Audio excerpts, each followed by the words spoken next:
Hello students, welcome back to my YouTube channel Mohit maths classes. और जैसे कि आप सभी लोगों को पता है, हमने 10th और 12th क्लास के मोस्ट इंपॉर्टेंट क्वेश्चन की सीरीज स्टार्ट की हुई है।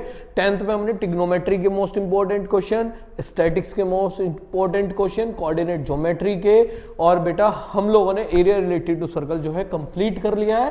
प्लेलिस्ट बना दी है, आप लोग वहां जाके वीडियोस को देख सकते हो। आज का सबसे इंपॉर्टेंट टॉपिक ट्रायंगल। ट्रायंगल में हमें और कुछ नहीं पढ़ना है, क्योंकि हमने टारगेट जो है वीक स्टूडेंट्स के लिए रखा है। मैं आज बीपीटी और उसको कन्वर्ट्स कराऊंगा। 100% आपको एग्जाम में देखने के लिए मिलेगी बच्चों। ठीक है, चलो बिना टाइम वेस्ट किए हम टू द पॉइंट बात करते हैं।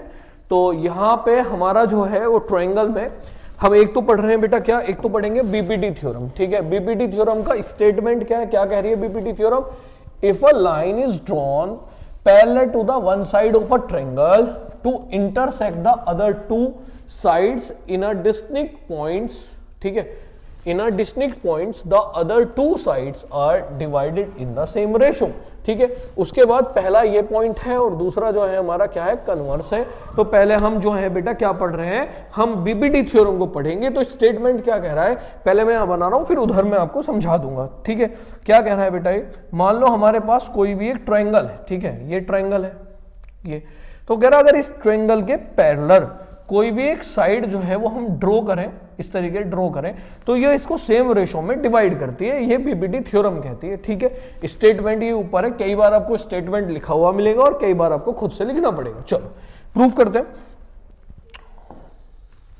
तो देखो बेटा कैसे करेंगे हम लोग।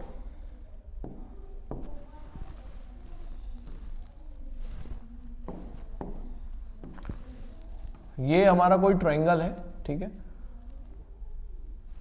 और इसके पैरेलल कोई एक लाइन है ये। ठीक है, हमें जो प्रूफ करना है, मान लो इसका नाम है ए, इसका नाम है बी, इसका नाम है सी, इसको रख लिया डी, इसको रख लिया ई। गिवन तो बेटा वहां है, आप लिख लोगे सर गिवन तो हमें जो है, गिवन तो क्वेश्चन में दिया है गिवन। ठीक है, वो वहां से हमें स्टेटमेंट जो दिया है। टू प्रूव क्या करना है सर, टू प्रूव में हमें यहीं से पता चल गया कि ए से डी का रेशो, डी से बी का जो रेशो है वो ए से ई और ई से सी के रेशो के इक्वल होना चाहिए। ये बात हमें प्रूव करनी है। हमें इसमें ऐड क्या करना है कंस्ट्रक्शन के लिए, बेटा मेरी बात ध्यान से सुनना जरा। यहां से हमने क्या किया, डी से एक परपेंडिकुलर हमने इधर डाला, ठीक है, और एक परपेंडिकुलर हमने इधर यहां पे इस पे डाला। ठीक है, तो यहां इसका नाम मान लो मैंने डी एम रख दिया, इसको मैंने एम कह दिया, इसको ई एन कह दिया। क्लियर बात है। और एक काम और आपको क्या करना है, ज्वाइन करना है। किसको ज्वाइन करना है? ज्वाइन करना है बी को ई से और सी को डी से, ये हमें ज्वाइन करना है। ठीक है, डायग्राम आपको याद रखना है बहुत अच्छे से, यही हमें जो है हेल्प करेगा। और इसी पे अगर आप कुछ भी नहीं कर पाए, इतना डायग्राम भी बना दिया, तो इस पे भी आपको मार्क्स मिलेंगे। बेटा अब ध्यान से सुनना, हमने क्या किया, प्रूफ लिख रहा हूं मैं पहले। प्रूफ कंस्ट्रक्शन भी लिख सकते हो, डायरेक्ट प्रूफ भी लिख सकते हो। सबसे पहले मैंने क्या किया, मैंने ड्रॉ किया। मैंने क्या ड्रॉ किया बच्चों, डीएम परपेंडिकुलर टू, किस पर परपेंडिकुलर है, डीएम ए ई पर नहीं, मैंने इसको ए सी पर परपेंडिकुलर डाला। DM perpendicular to A C and, और क्या किया बेटा, E N perpendicular to A B पर इसको हमने क्या करा, परपेंडिकुलर डाला। नेक्स्ट क्या हो गई, and join B to E and C to D. ठीक है, नाउ बेटा अब क्या करना है, देखो अब इतने प्यार से ऐसे समझा दूंगा कि कभी तुम बीपीटी थ्योरम नहीं भूलने के। करना क्या है बेटे, चुराना है। कैसे चोरी करनी है, पहले हमें दिखना है कि एडी और डी भी आ रहा है। तो एडी किस ट्रायंगल मारा, इधर, और डी भी इधर आ रहा। तो एक बार तो मैं ट्रायंगल ले लूंगा ए डी ई और एक बार ले लूंगा बी डी ई। और तुम्हें पता है राइट एंगल ट्रायंगल के एरिया निकालने का फॉर्मूला होता है 1/2 बेस इंटू हाइट। क्लियर बात है। तो हमने कहा in triangle A D E and triangle, कौन सा ट्रायंगल बच्चों, ए डी ई और बी डी ई। ठीक है, मैंने कहा एरिया ऑफ ट्रायंगल, ठीक है, area of triangle A D E, formula क्या होता है 1/2 बेस अगर मैं ई एन को अभी हाइट मान के चलूं तो बेस क्या हुआ, ए डी हुआ, ए डी, और जो हाइट हुई वो क्या हुई, ई एन हुई। ये बनी मेरे लिए इक्वेशन नंबर फर्स्ट। बात क्लियर है। नेक्स्ट मैं क्या कहूंगा, अगर मैं कहूं एरिया, किसका area, sir triangle B D E का फॉर्मूला होता है 1/2 base into height. Sir base क्या है, बेस बी डी, बेटा ये पूरी जो है ना पूरी लाइन पे है, तो इसकी हाइट को भी मैं क्या ले सकता हूं, ई एन लेके चलूंगा। तो यहां जो बेस बना वो क्या बना, सर बेस बना बी डी, और हाइट जो है वो क्या बनी, ई एन। इक्वेशन नंबर क्या बनी, सेकंड। अब हमें पता है कि एडी और डी भी डिवाइड है, तो इसको क्या कर दो, डिवाइड कर दो। देखो बिल्कुल हमें एकदम स्टेप टू स्टेप चलना है, तो बिल्कुल कंफ्यूजन ही ना हो, क्योंकि इसके आने की मोस्ट प्रोबेबिलिटी है कि ये एग्जाम में आएगी। तो क्या करना, इक्वेशन नंबर फर्स्ट को इक्वेशन नंबर सेकंड से डिवाइड करो। तो क्या है बेटा, area of triangle A D E upon area of triangle B D E is equals to, देखना क्या आया, 1/2 A D into E N, और यहां क्या बना 1/2 B D into E N, B D into E N, E N से E N cancel हुआ, 1/2 से 1/2 कैंसिल हुआ, तो एरिया ऑफ ट्रायंगल किसका, ए डी ई का, और एरिया ऑफ ट्रायंगल कौन बेटा, बी डी ई, क्या आ जाएगा बताओ जरा, sir A D upon B D, A D upon क्या है, बी डी या डी बी एक ही बात है, ठीक है, ए बी लिख लो डी बी लिख लो, ये आ गया। वैसे डी बी लिख लोगे तो ज्यादा अच्छा है, ज्यादा बेहतर है, तो यहां से आप चाहो तो इसको क्या लिख सकते हो, डी बी लिख सकते हो, ए से डी, डी से बी का रेशियो, ठीक है बच्चों।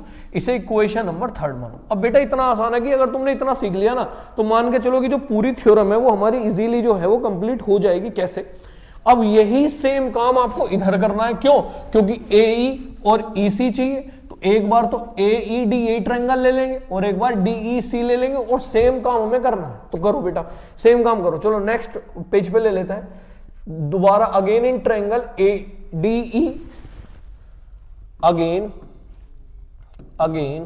In triangle A D E and triangle, कौन सा ट्रायंगल बच्चों, ट्रायंगल DEC या ECD, जो तुम्हारा दिल करे कहने के लिए, तो DEC फिर से वही काम करना है। Area of triangle ADE formula वही 1/2 बेस इंटू हाइट। बेटा इस बार जो बेस है वो क्या बना सर, AE, और जो हाइट है वो क्या बनी, DM। तो क्या आ जाएगा, AE into DM, equation number fourth आ गई।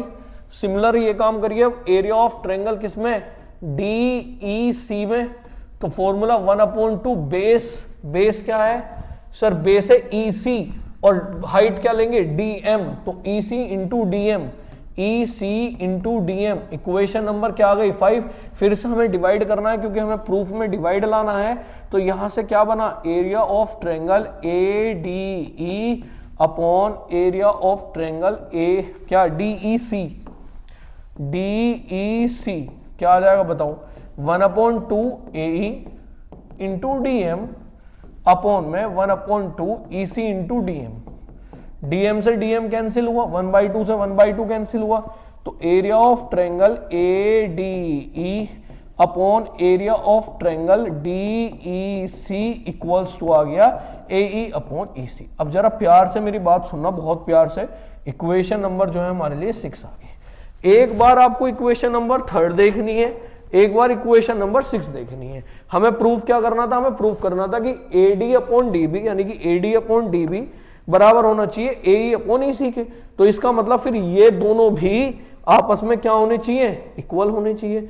सर ऊपर ADE है, यहां भी ऊपर ADE है, लेकिन यहां इधर जो है वो BDE है और इधर क्या है DEC है। तो बेसिकली क्या होना चाहिए, बेसिकली तो ये होना चाहिए कि एरिया ऑफ ट्रायंगल कौन सा, DEC इक्वल्स होना चाहिए 100%। देखो ट्रिक बता रहा हूं, एरिया ऑफ किसके, BDE के, तो BDE के इक्वल होना चाहिए, तो इक्वल तो होना चाहिए। अब रीजन क्या है कि बेटा आपने पढ़ा था जब भी किन्हीं दो ट्रायंगल का बेस सेम होता है तो उनका एरिया भी क्या होता है, सेम। तो हम कहेंगे इसका रीजन क्या है, DE is a base of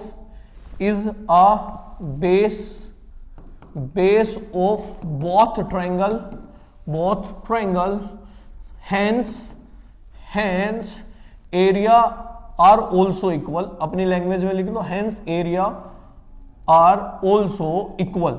तो बेटे अगर ये इक्वल है, अगर ये एरिया इक्वल है तो किससे कह सकूं मैं, by equation number 3 and equation number 6 से क्या हो जाएगा बताओ सर, ए से डी, डी से क्या आ जाएगा बताओ, ए से डी, डी से बी का रेशो किसके बराबर, ए से ई और ई से सी के रेशो के क्या आ जाएगी बच्चों, इक्वल। और यही हमें क्या करना था, प्रूफ करना था। तो बीपीटी थ्योरम, थेल्स थ्योरम, जो भी आप कहना चाहो, इसका ये प्रूफ था। मोस्ट इंपॉर्टेंट ये है 3 और 3 6 3 सेट स्टैंडर्ड के, 3 बेसिक के, 100% एक एक दो सेट में देखने के लिए मिलेगी। तो ये आपको कर लेनी है ट्रायंगल में। अगर तुम ट्रायंगल में कुछ भी नहीं करना चाहते, केवल बीपीटी और उसका कन्वर्ट कर लो, आपको मिल जाएगी 100%।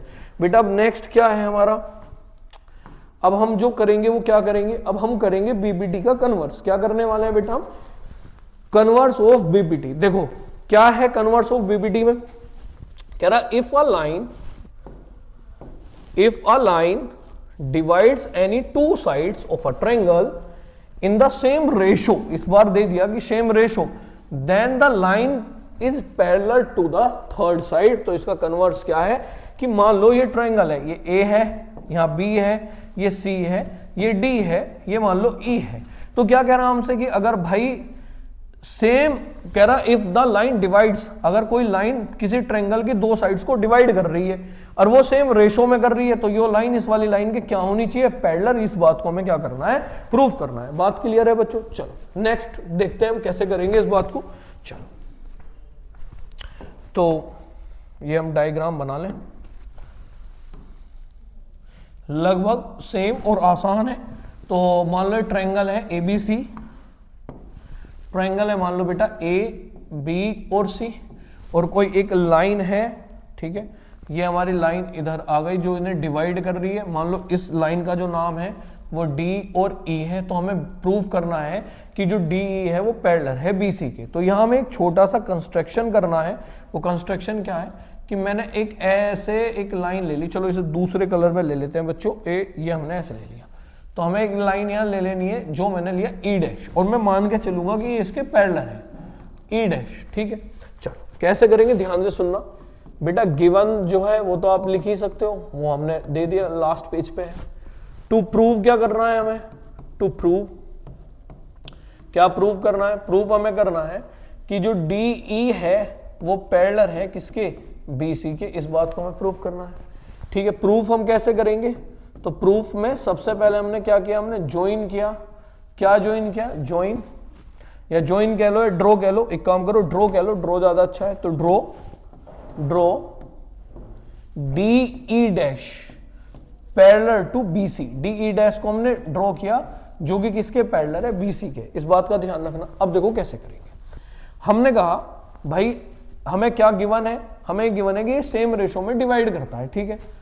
उसको इक्वेशन फर्स्ट मान लेंगे। हमने कहा गिवन है, क्या गिवन है कि भाई एडी जो है, एडी अपॉन डीबी जो है वो क्या है बेटा, ए ई अपॉन ई सी के इक्वल है। क्लियर बात है, इसे इक्वेशन फर्स्ट मान लिया और ये बात मुझे गिवन है, ठीक है। अब मैंने क्या कहा, नाउ हमने क्या किया, नाउ चूंकि क्या डी ई डैश जो है वो पैरेलल है किसके, पैरेलल है बीसी के। तो बाई किससे, देन बाय बीपीटी थ्योरम।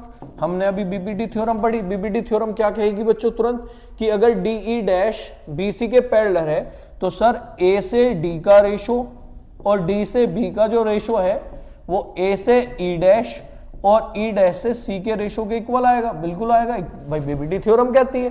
तो बाई किससे, बाई इक्वेशन नंबर फर्स्ट और सेकंड से। सर ये भी एडी अपॉन डी बी है, ये भी एडी अपॉन डी बी है, तो क्या हुआ होगा सर, ए से ई से सी का जो रेशो है वो ए से ई डैश और ई डैश से सी के रेशो के क्या आ जाएगी, इक्वल आ जाएगी। बात क्लियर है। अब हमें यहां याद रखना है क्या, एड 1 ऑन बोथ साइड। दोनों साइडों में आपको 1 को जो है ऐड करना है ऐड बेटा। तो A E upon E C plus 1 is equal to A E dash और ई डैश सी प्लस 1। आप 1 ऐड करोगे तो देखो क्या बनेगा, इधर एलसीएम लोगे, ई सी एलसीएम आ जाएगा। तो A E plus E C equals to यहाँ ई डैश सी आ जाएगा, तो A E dash plus E dash C. बेटा देखना जरा ये क्या बना, यहां से देख लो ये हमारा क्या बनेगा, तो सर ए ई और ई सी जो है वो ए सी बन गया, अपॉन में ई सी आ गया, equals to A E dash और ई डैश सी भी ए सी आ गया, और अपॉन में आ गया ई डैश सी। इससे क्या हुआ, कैंसिल, क्रॉस मल्टीप्लाई करोगे तो ई सी किसके इक्वल है, ई डैश सी के। बेटा ई सी किसके इक्वल आ गया, ई डैश सी के इक्वल आ गया। और डी ई डैश जो है यानी कि जो ए ई जो ई डैश सी है और ई है, इसका मतलब ये इसके क्या ही है बच्चों, इसके पैरेलल ही है, इसके ऊपर ही है। तो इसका मतलब हम यहां से कह सकते हैं हैंस क्या बच्चों, हैंस हमेशा क्या होगा, डी ई जो है वो पैरेलल होगा किसके, बी सी के। और यही क्या है, कन्वर्स है किसका, बीपीटी का। तो बेटा ट्रायंगल से आप बीपीटी और उसका कन्वर्स कर लो, एक ना एक आपको 100% देखने के लिए मिलेगा। बेटा इतना कर लो, इनफ है। कल हम नेक्स्ट चैप्टर की वीडियो आपके लिए लेके आएंगे। बेटा कम टाइम में अच्छा कंटेंट मिल रहा है, आप वीडियो को देखिए, अच्छे से रिपीट करिए, लाइक करिए, शेयर करिए, सब्सक्राइब करिए। Thank you.